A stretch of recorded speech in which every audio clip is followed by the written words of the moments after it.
Hi guys, welcome back to my channel. I'm just doing another lazy video this time around because there's a lot of content from the Midwest Bookish Fest. But today's video is just gonna be my panel that I was on with a couple of other authors that were more suspense and other things related. But that is just my panel, the psychology of suspense. So enjoy, and it's gonna be a really long one, but enjoy.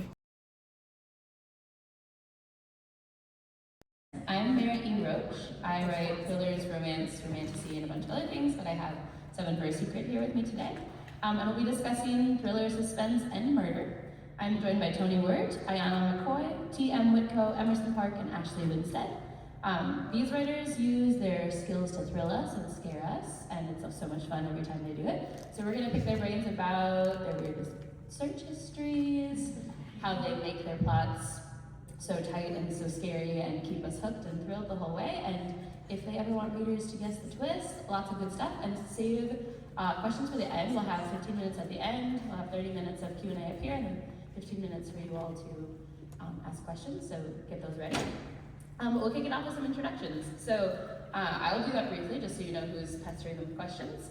I write, like I said, thrillers, romance, romantasy, romantic suspense, but I have Seven for a Secret, which is about a emancipated teen who is going looking for her missing sisters. Everyone says they're runaways, but she knows something happened, so she's going to get answers or get even. She doesn't really care which happens first. And then we will start with Tony. You want to kick us off for introductions? Sure. Hello, my name is Tony Wirt. I write thrillers, suspense, crime novel type of stuff. My latest book is Silent Creek. It is about a former high school basketball star who comes home for his father's funeral, realizes his mother has rapidly progressing dementia, so he has to move back to his hometown that he kind of hoped to leave behind. And then starts having issues with former classmates / bully type people. I always kind of say, pitch it easy as Hoosiers meets Cape Fear. Hi, I'm Ayana McCoy. I write romantic suspense is what I call it, to be honest, because it's like romance with a little bit of suspense like snuck in there. So yeah, this book is the first book in my entire series where it's just interconnected standalones, and they're like different scenarios where they're like solving mysteries, and as they solve the mysteries, they fall in love and things like that. And there's a lot of crazy stuff happening as they fall in love. Yeah.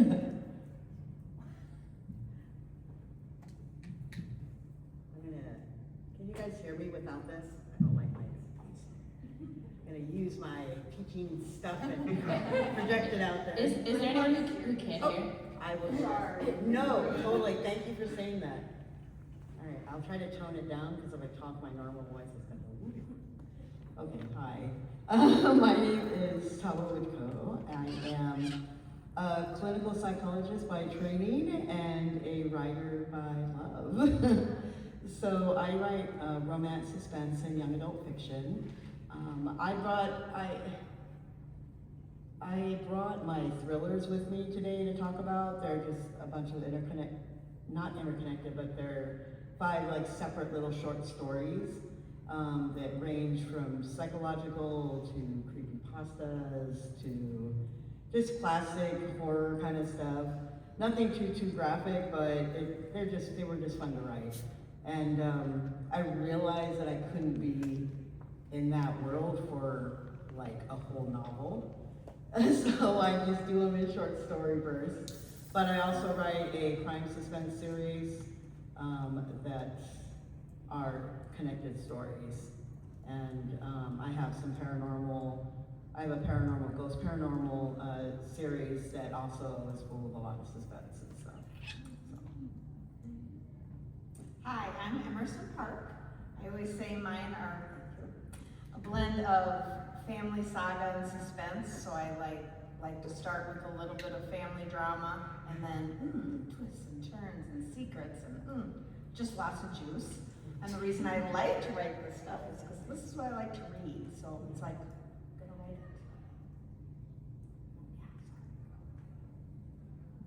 Hi, good morning. Thank you for being here with us before I'm fully awake. So I'm actually Winstead. I write adult standalone thrillers as well as some other stuff, but the thrillers are why we're here. I did miss the memo about bringing a copy of my book, but I'm going to be talking about my latest thriller release, which is This Book Will Bury Me. And it is a book about a young college student, a young woman named Jane Sharp, actually technically named Janeway after Captain Janeway from Star Trek. Yeah, thank you.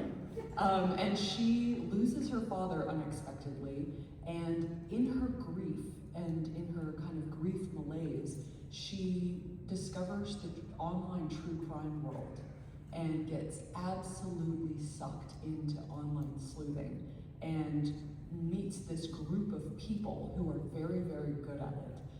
She doesn't really know who they are. They have names like Mistress Sleuth and, and Lord Goku, which I highly recommend to other writers to play with usernames like that. It's very fun.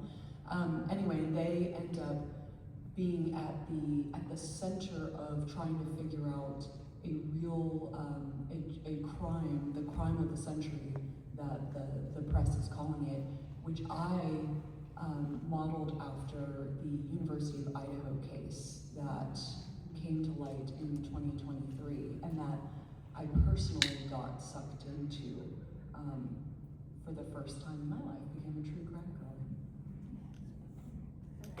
Thank you all. I love that we have an actual psychologist on our Psychology of Suspense panel. That's awesome. Is anyone in the room a writer? Raise your hand if you are. Okay, I see some hands. So if you are, you know how hard it is to plot a book and do it well. So my first question for you guys is, as you're writing a thriller, if you know you have to have like these really kind of almost rigid beats that you have to hit or twists that you hit at these certain times, how do you go about plotting? Do you know everything before you sit down to write, or do you write in order? Do you write out of order? Do you start with a twist? What does that look like for you? We'll start at the other end this time with Ashley. Everyone who was in the other murder panel yesterday, you are familiar with this, but yesterday I confessed that I am the biggest plotter, type A, obsessive that you could possibly imagine, to the point where I spend probably just as much time plotting a book in the beginning as I do drafting it eventually. And so my process looks like 42 to 45 page outlines, every single chapter and scene, sometimes dialogue down on the page. I am like a mad woman pacing her house, pacing the neighborhood, and with my eyes on my notes app, running into signs.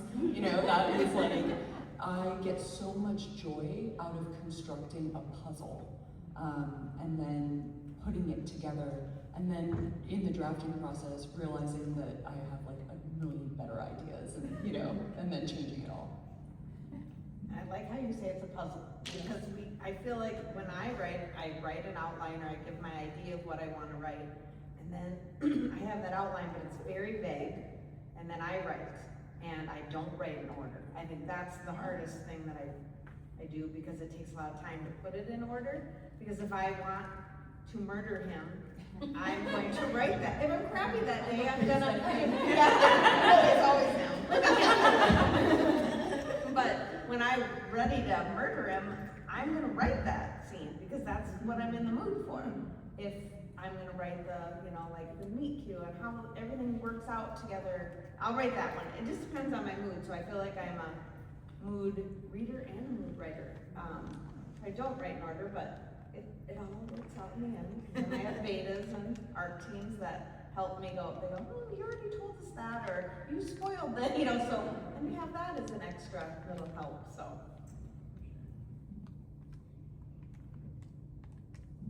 Well, I am much like Ashley, except for the running into things.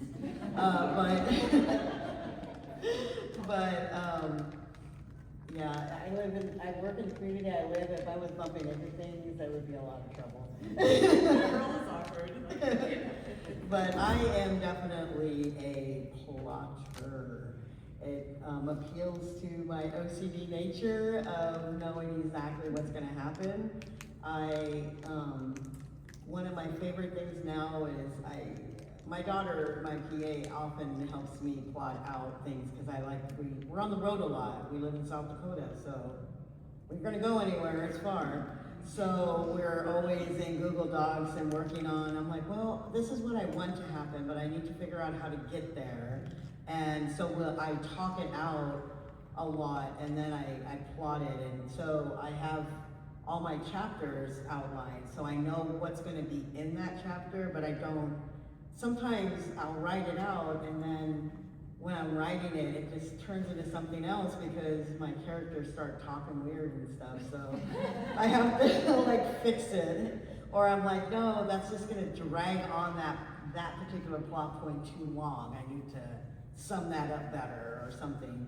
So I'm definitely a plotter. I utilize Google Docs a lot, so that way her and I can constantly update, or if she gets an idea, she's like, why don't you let them do this?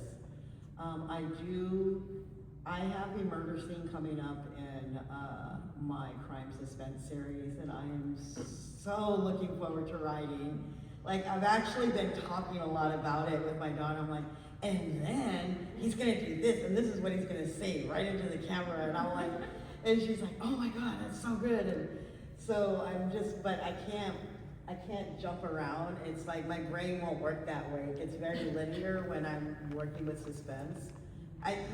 Which is funny because when I'm doing my romance or my young adult stuff, I don't necessarily do that, but I'm very meticulous about the suspense part because of the plot twist and things like that. It's like I don't want to give something away too soon, but if somebody might have an inkling, if they've read other work by me, they're like, oh wait, I know what she's doing here. Oh wait, I better not get attacked.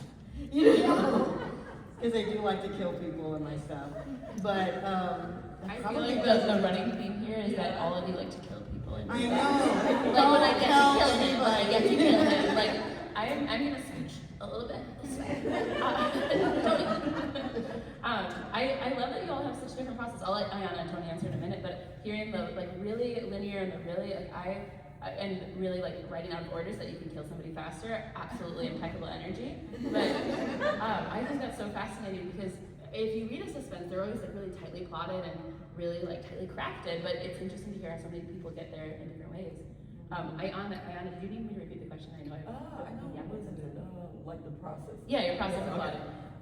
Okay, so I kind of have like the laziest process, I'm not gonna lie. I can't plot, like it's like, it'll make it harder for me to even get it done if I like went that far. So I kind of just get like my notes app, then I just write the title of the book, and then I do like the shortest outline possible. So I go chapter by chapter, and I just write in the vaguest way, like what's happening, how people are feeling, what like the plot twist are and stuff like that. And I just do it, I try to do it all in one go, like get it done as soon as possible. Cause I will just forget everything if I don't just get it out. So I'm like, yeah, I just try to go as fast as possible and then try to start writing as fast as possible. So, yeah. Yeah, I'm more like Ayana. I really, like I talked about yesterday, I want to be like Ashley and have, she's like I love to have that structure, and I think that would make my life a lot easier, but I don't do that. And I have like a lot of, like, I plot in my head of, I know like kind of the main beats I want the story to hit, and then I'll even have like, I have a psychotic notebook of just like notes and things and post-it notes and things of just like anything from like good scene ideas, and just sometimes even something like I remember in my last in the book that I just finished writing. I remember one time I was watching a movie and these drug dealers were putting electrical tape over the brake lights of their car, so they wouldn't be seen at night. I just remember thinking, that's kind of cool. So I like literally just wrote that down. And then like I used that in my last, like as I'm writing, I was like, I used that in my last book. So I had this little note of like electric tape over brake lights. Yeah, that's cool. And then that just kind of. So I have a lot of like little random small beats of just things that I thought of, like while I'm in the shower or riding my bike or something like that. But it's still mostly just like a few main beats, and then I have to kind of find a way to connect them all as I draft. Imagine you're just a regular person finding Tony's notebook. There's like murders and like. Hopefully nobody ever gets a warrant to. Oh yeah. Then it's not gonna go well. They're gonna be like, so you're putting like like take over your brake lights, where you're hiding, here's where you're burying this body. He'll be seeing somebody like me going, is he safe? So we've talked about plot, but I think some of the best thrillers are the ones where a character really sticks with you. So I have the question that they gave me, and I also have a little bit of my own, so don't tell me. It is about characters. So how do the characters inform your plot, or how do you come up with your characters? But my question is, which one is your favorite? Do you have a favorite from all of your books? Yeah. So characters, how they come to be, but also if you have a favorite, talk to us about them. And if they're like really bad and have murder notebooks too, I want to hear about them. Let's start with Tony this time. So, I don't start with a strong character, and if you read my reviews, sometimes I also don't end with a strong character.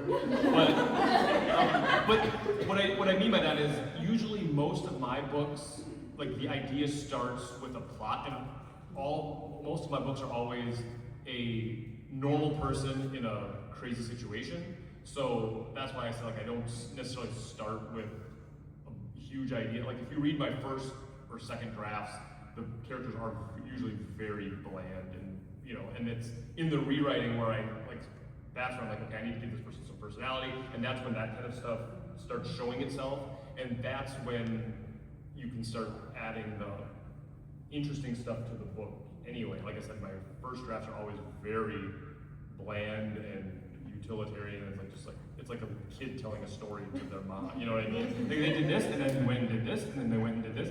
So it's in the like third and fourth draft. Like, okay, let's throw some spice in here and make it I know the letter one, not spice. I'm a thriller writer. I'm trying to learn your ways. That is the wrong word to use. Please do not look into my books for any of that. You don't want any of that. Not for me.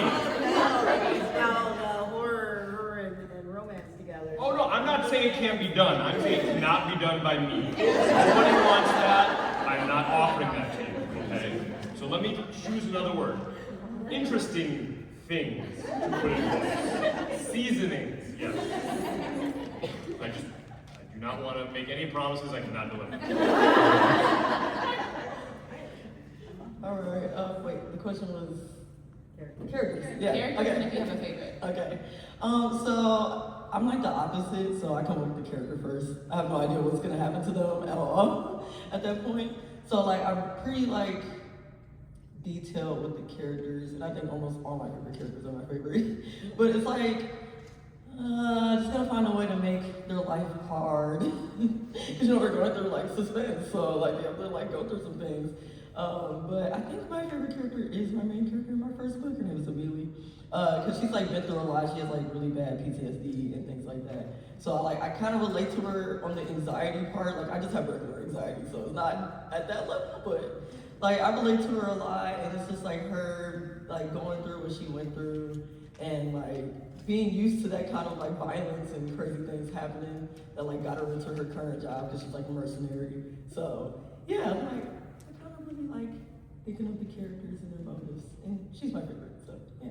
I love that you were talking about like just making their characters' lives harder, because I've heard writing a book described as just taking a little guy and putting him in situations, and that's the sum total of what it is to write a book. So I love that you're just like, how can I make this guy's life hard? So we've got like how to bury bodies, we've got like how to get away with all sorts of crimes, we've also got like how to torture characters. This is a great panel, you guys. Perfect way to start the morning. Okay, Tia, take it away. I have a tendency to have my characters already. A lot of time when I'm writing my crime suspense or my thrillers or things, I usually have the main thing that's going to happen. What's going on? Are they really going crazy, or is that entity going to kill them? Like I'll have that, but then I just kind of decide the people along the way. My my absolute favorite character I've ever written is actually not in a suspense novel, but I'm going to share him anyway because he's my baby, and that's Helios. He is from my my contemporary romance series. It's very angsty and spicy, but he is my favorite character I've ever written, just because he's one of those characters that really went through a lot, and he should never have survive the life he had, you know, and yet he still finds love and he still learns and he grows, and who he is at the beginning of the series and who he is at the end are different because he's gone through that process. And I think because of my training as a psychologist, I use a lot of trauma work and things, and I guess for me, I like to include, I include trauma and suspense in pretty much most things, just because I think that's life in general. And maybe I'm biased because of what I do for a living, but I just figure everybody has problems, so, you know, like, but I also try to put something positive in there as well, like, if my character is going through PTSD, it's like, well, how are they treating it? Or, you know, are there options for them? Not that I'm putting everybody in therapy, I don't. But it's just more like, okay, you know, people read our books, right? And then they have, some of them may be going through PTSD or anxiety or depression, or they had a suicide in their family or whatever, you know, so I try to put some stuff in there to like give people a little oomph of, well, you know. So there's usually somebody that's kind of nice in there. But my thrillers definitely have none of that. Because they're usually, it's death. Somebody's gonna die in my thrillers. That's just the way it is. It's just a question of if you figure out what's gonna happen first. And I guess the character development in my thrillers is a lot different. It's just more about who do I want to kill. And so across from me at the signing, there's a guy that has a shirt that says, be careful or I'll put you on my novel and it won't end well. And I'm like, dude, right? So people in my thrillers tend to die, and they're usually people that piss me off. Because I have to be nice all the time, so okay, I am really, I can't say this stuff. Okay, none of you guys are from South Dakota, right? Nope. Awesome, so I'm good. But yeah, so with thrillers, I do it differently than with other kinds of suspense or writing, because I just want to kill people. In a good way. In a good way. Of course. Well, you can't do it in real life, so. Right, you know. exactly. It's gotta come out somewhere, right? You know? I think the most interesting thing that ever happened, or has happened to me in a book when I'm writing, is when sometimes I'll add a side character, and just so that they make a point in my story, like, in this one it's a conflict between a mother and a daughter, and the daughter discovers that her mother has all these issues. And then I'm like, well, I have to like explain a little bit of the issues, so I introduce some of the men that cause the issues. Don't look I at But right Hey, I understand. I come from a very problem demographic. Like, I 100%. accept. But it wasn't me. I don't mean to do the like not all men thing, but not this thing. In this instance, okay? When I tell So you you're saying his Emerson name, is you a might victim. think of him. I hope not. His name's Tony. No, I it's added a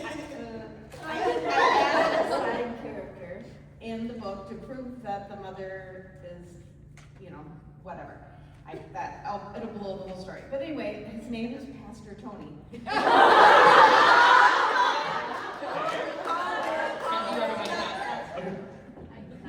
I'm No. sorry, I didn't know you at the time. But what I think is interesting is he's the bad guy in the book, and everyone loved him, so now he has more. Now it's a series because everybody wanted to hear more about him. So you might have to read it, Tony. Tell you what I gotta do is rename some characters on my next book. Let me check spelling. She didn't kill him. Okay. Yeah, Yet. Yeah. In the first book. I have a feeling he's headed towards that. My agent just put my latest book on sub. She's getting a call as soon as it's done. It's like, we are call them back. We are making some quick changes. Okay, just to kind of piggyback off this, like, the villain is very fun to write. It's very satisfying. character is the entire reason that I'm a writer. Like, I am here for character. I am particularly a thriller writer because I find nothing more fascinating than the human brain. If I could, I would crack into all of your heads and look at your like deepest, darkest secrets. Just nosy like that. And so what I'm always doing, and why I love writing thrillers so much and will never stop, is I think it is the genre of psychology. It's the genre of working through someone's brain, confronting people with like the worst possible things that can happen, and then going from there. That is a clarifying thing to be in the midst of the worst thing that could be happening to you. I'm infinitely more interested in you, me, and why normal people are attracted to dark and kind of self-destructive things than I am why some random dude killer is, is doing things. That's genetics and upbringing. We kind of know the answer to that. What I'm interested in is like, why do I self-sabotage? Why do you? So I think the antagonists, the chief antagonists of all my books are my characters' own brains. And that being said, my favorite characters to write are always the ones that feel like a vacation for me mentally. I forget who said that we all spend so much time being nice. And so to go into the kind of mindset of someone who does not have such inhibitions or rules. And so in my next book, Hot Girl Murder Club, all the characters have pithy little names, like the actress, the rising star, blah, blah, blah.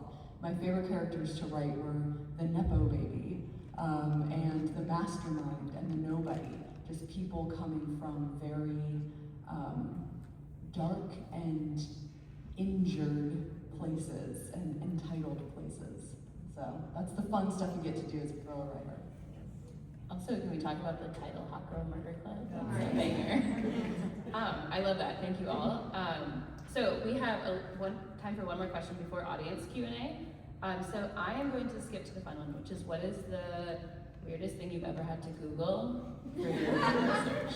We'll start with Ashley. Oh boy. Okay. Yesterday I confessed that I find Googling to be like really easy. You can find answers to the decomposition of body. Maddie and I were talking about all the true crime nonfiction that I read oftentimes in bed before going to sleep at night, and torturing my husband with things like, oh, do you know that a certain kind of maggot, likes to feast on decaying flesh at this rate, and so that's how they tell. And he's always like, oh my God, I'm trying to go to sleep. But my real answer is that all the things that I can't get out of like YouTube and Google and books are the blocking parts of what does it physically look like to murder someone, strangle someone, and those are things that I have to kind of like reenact using mostly my husband as an unwilling volunteer, but other people to kind of like physically understand. When I write romance, I also need that kind of help with blocking. My husband definitely prefers, yeah. He's like, please tell me your next book is a romance. So I thought about this question a lot, because you're kind of like, each book you look for different things, or they die different. You can't write the same. So I was trying to think with this book, and I remember looking up a lot of religion things because he's a pastor, but I do think, like I'll say things like if I want him to be stabbed, you do want to, either want to rewatch a good movie that I saw when they get, and you're like, where'd the blood come from? And just, you kind of watch that, and but then I want it to be realistic so that I'll check to see, okay, if, like in another book, the one I just finished, it's called The Last Arrangement, he got stabbed in the back, and I was like, okay, but where? There has to be a certain spot, and then I thought, well, you know, so I don't know, it's interesting, you do things like that, and I think, I don't want anybody to check my search, or I tell my husband, please live, because otherwise when they look at my search engine, they're gonna be like, it's the wife. So it's the murder stuff that you look up, that's scary. Yeah, I agree, it's the murder stuff, you know, because you need to find out, like, okay, well, what kind of bullet wound, you know, would this make versus that, and at what range, and things like that. I think those are the things that I kind of joke about with my daughter. It's like, yeah, when I die, clear my history, because it's gonna like look really bad. I'm looking at poisons, and I've looked up, you know, I mean, it's always the killing part, you know, that it's sort of like, okay, if I'm gonna kill them this way, how do I do that, you know?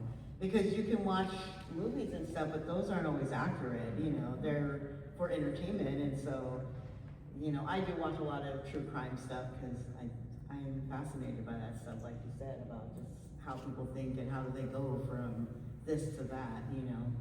But,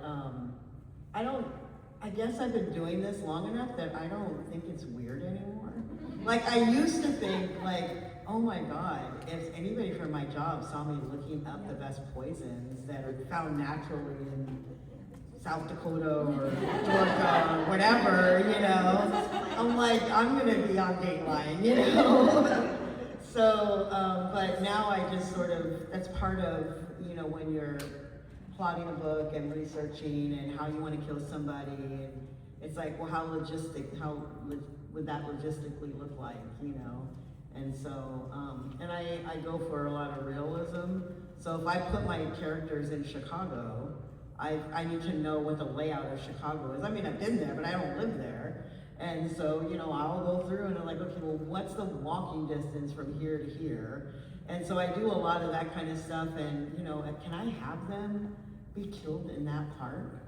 Well, wouldn't somebody notice? I mean, where are the buildings? You know, and so I think I just look up a lot of weird things, and I think the part that is a little odd about it is just that I choose real life places.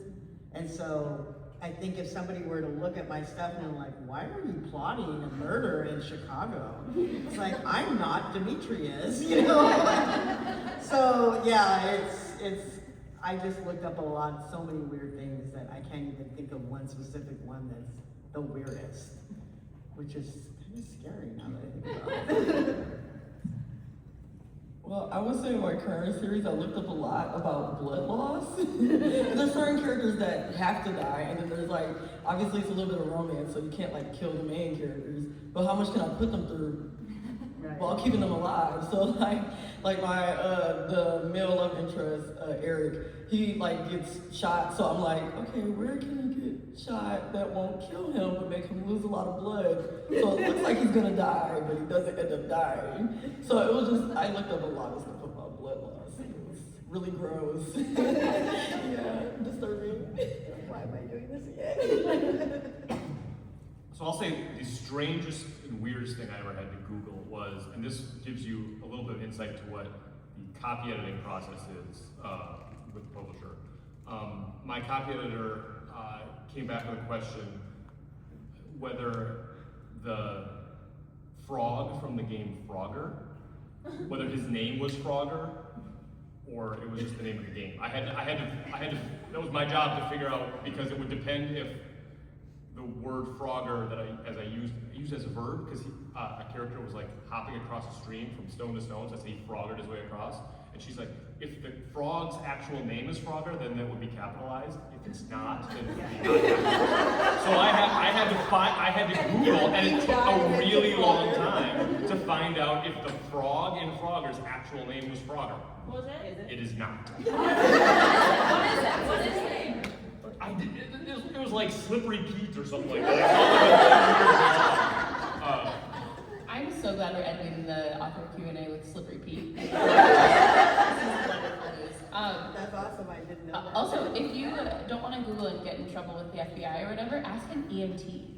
They know all sorts of ways people get hurt, stupid ways, cool ways, how many ways they can bleed before they're dead. So ask an EMT. And they're always They won't tell the really FBI. excited. They're so excited. Yeah. Okay, so we have about 15 minutes for Q&A.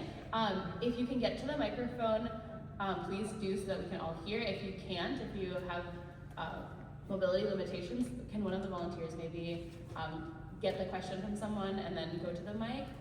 Yeah. My voice is really loud, but Okay. I'll repeat it then when you call it out. okay. Just an FYI, and I was an administrator. I did data and assessment, and incognito is where you should be searching for things that make you nervous, because that doesn't. Technically, they can dig deep enough to find it, but on the surface level, that information goes away. So just incognito. Incognito mode in your browser, also probably a VPN.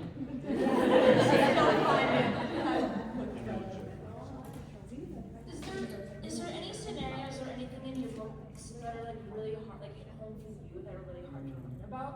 Like if someone who's abused their family life, they write something in their book, they might have like a trauma response themselves, and they might kind of take a break and then come back to it. Is there any scenarios or anything in your books that you guys that hit home for you guys? I'll just jump in really quickly and say that I only write books that I have some sort of like personal stake in, or something has affected me, or oftentimes I describe it as I feel like complicit in whatever like negative thing is happening. So with every thriller I write, it's not until I figure out, okay, here's this thing that I have like white hot electric shame or guilt or some sort of, it feels painful to touch. Until I get there, I don't feel like I've got a good thriller idea, because I know that I'm gonna be like working through the psychology of my characters, and I feel like I have to have a personal stake in that. So for this book, Will Bury Me, I spend a lot of time interrogating the true ethics of true crime and the ethics of becoming so parasocially involved in someone else's tragedy, and how that can be a really helpful and human urge, but also very parasitic and voyeuristic. And I only felt like I could explore those negatives because I was guilty of it myself, and I wanted to self-interrogate. So that's kind of always where I start with my books. Yes, I have a book, it's called Secrets Maple Keeps. It was the third book I wrote, and it started off as a journal. I had a son, and he had addiction issues. And I wanted to write a book, but we were going through so much as a family that I was like, I can't focus on anything that would bring me joy, so I did a journal. And when he turned the corner, finally hit his rock bottom and was on his way back, I was like, now I can write this as a fiction story. So if you read that book, I did not smear poop on my neighbor's car. I did not harm anyone, but some of the facts in there were true.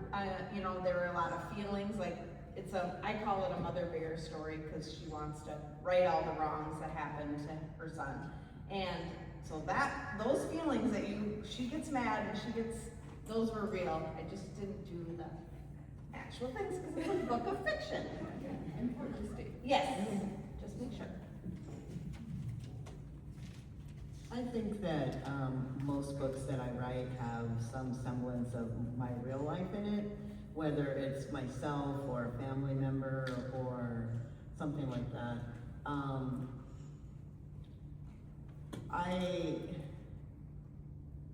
I put a lot, like I said before, I put a lot of trauma in there, and that's something I've experienced or I've worked with, or all of those things. And I think a lot of those characters really hit home for me.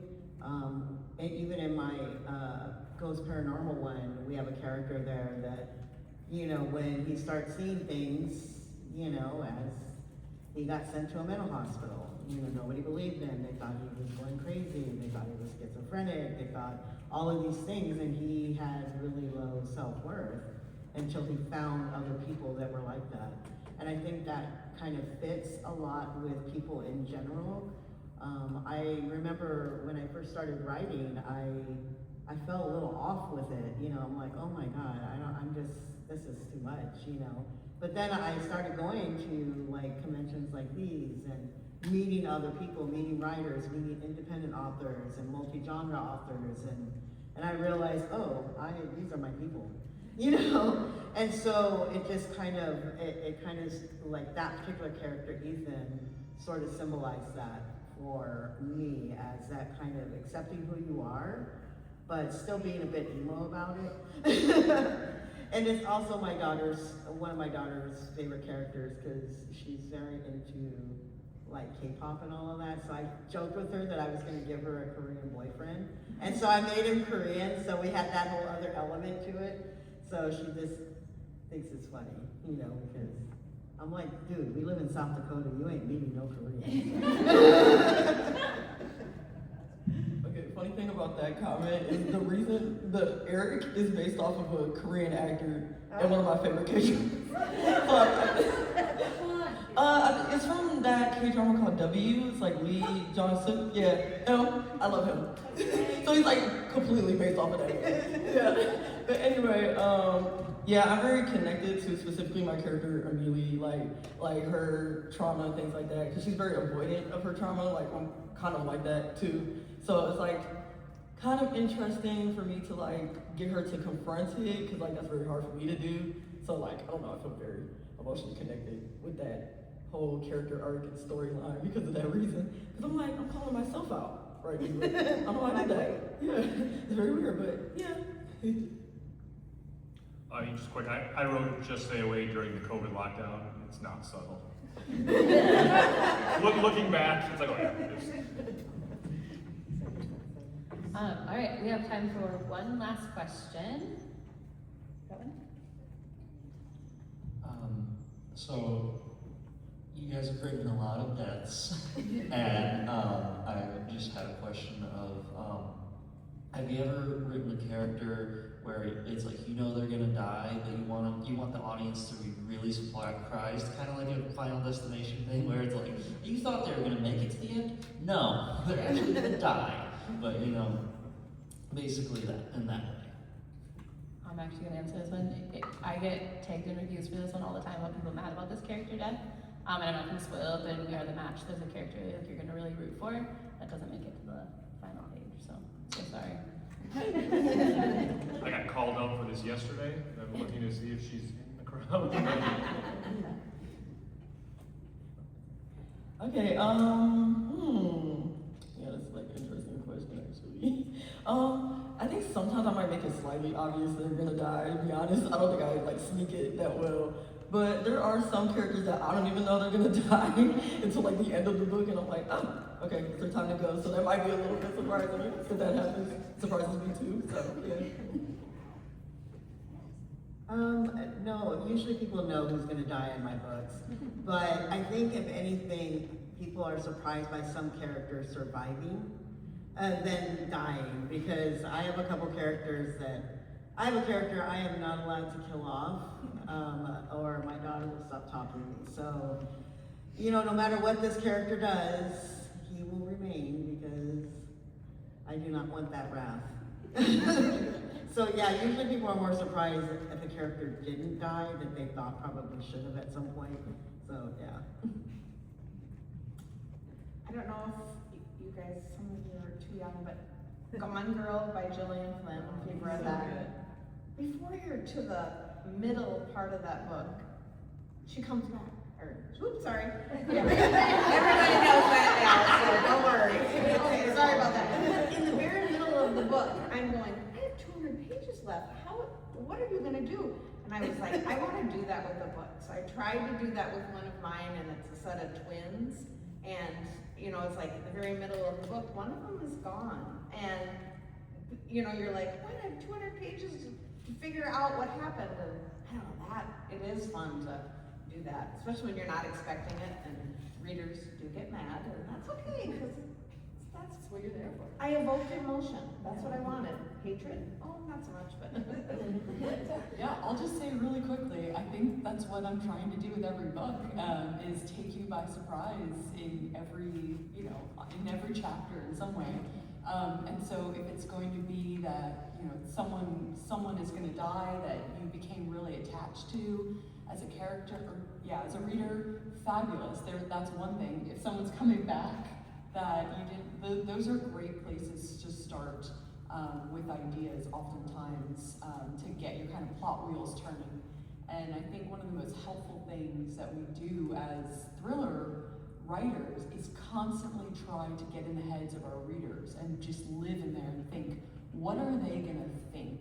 These really smart readers at every stage of this book, like who are they gonna suspect? What are they gonna think is gonna happen? And the trick and the burden and the joy of being a thriller writer is trying to stay one step ahead of you all. Because you guys are really smart. Really you smart. figure it out Yeah. quickly. But you also You're have to respect their intelligence. You can't, in your effort to trick them, it has to be an earned twist. You can't just, like, it's easy to fool you by just pulling something out at the end, but that's not fair, so you have to. Yeah, one day asked me about the book ending that I was so proud of that I sent in to my editor and agent, and they were both like, no girl, absolutely not. You have to rewrite this entire thing because you can't just have a ghost or a supernatural thing pop out of nowhere. It has to be honest. And I was like, well, XYZ writers do it all the time. But I think it's just a question of making sure it makes sense. You know, like you said, you can't throw that out there. And I read, I like a lot of, like John Sanford and different people like that. You know, I've read their books. And there was one that I was so annoyed with the whole time because of what he gave the villain's character. And then I'm like, but no, that's not how that disorder works. You have to have this, this, or this. You have none of that. And I'm like, didn't you have a psychologist? I was so pissed. And I normally liked all of his work, and I was just pissed. The whole book, and I read it because I can't put a book down. I gotta finish it to see. More that I wanted to see if he fixed it, and he never did. You should reach out. It really bothered me. I'm like, don't just throw, you know, multiple personality disorder or something out there and not explain how they got that, or not have a suitable history for it. You know, that doesn't just pop out of nowhere. So yeah, that's my only caveat with that. Thank you guys. This is all the time that we have. So a round of applause for our brilliant Thank you, Mary. Okay, I have a little admin note and then I will turn it over to volunteers. So next in this room is But Daddy, I Love Them, writing love interest in fictions with S.C. Grayson, Brian Kennedy, Jocelyn Blue, Jensen Parker, B.B. Lacey, and Meredith Lyons. If you have ADA accommodations and are staying, please stay in your seat. Otherwise,